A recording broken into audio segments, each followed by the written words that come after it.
एक बार की बात है, एक गांव में एक छोटे से बच्चे का नाम राजू था।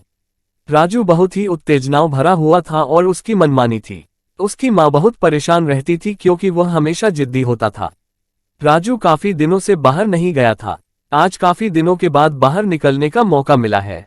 राजू अपनी माँ को बिन बताए बाहर की ओर निकल गया। अपने दोस्तों के घर गया। पहले अपने सारे दोस्तों को इकट्ठा करा। कोई दोस्त जाने के लिए राजी नहीं हुआ।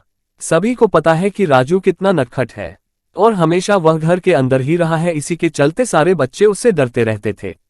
क्योंकि उसकी माँ बहुत तेज थी, उससे सारे गांव वाले डरते थे क्योंकि वह बहुत ही डरावनी थी। फिर राजू अपना मन उदास करते हुए घर की ओर चल पड़ा। फिर उसे समझ में आने लगा कि क्यों मैं बाहर नहीं निकल सकता। आगे कहानी सुनाने के लिए पहले अभी तक लाइक नहीं कर, अभी तक चैनल सब्सक्राइब नहीं करा, आगे कहानी सुनाने के लिए मोहम्मद हो जाओगे आप, तो अभी से फटाफट लाइक कर दीजिए। फिर धीरे धीरे उसे समझ में आने लगा कि माँ से बढ़कर इस दुनिया में कोई नहीं। अगर आप सच्चा माँ से अपनी माँ से प्यार करते हो तो कमेंट में एक दिल वाला इमोजी जरूर शेयर करें। आगे कहानी में बहुत मजा आने वाला है, आखिरी तक बन रहे। एक दिन राजू की माँ ने उसे एक बड़े से पेड़ के नीचे बैठने को कहा। राजू, तुम अपने खेलने के खिलौने लेकर बाहर जाओ और खेलो।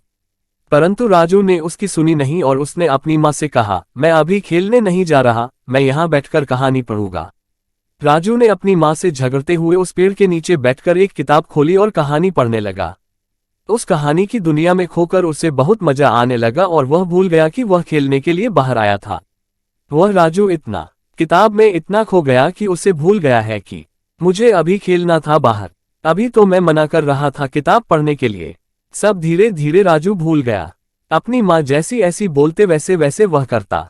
धीरे धीरे इस किताब पढ़ने में काफी ज्यादा मजा आने लग गया। वह घर में रह गई पढ़ाई करना चालू रखा। उसे धीरे धीरे हर किताब का पन्ना स्पष्ट रूप से याद होने लगा। फिर धीरे धीरे समय बीत गया। फिर हर एक पन्ना, हर एक कहानी स्पष्ट रूप से याद होने लग गई।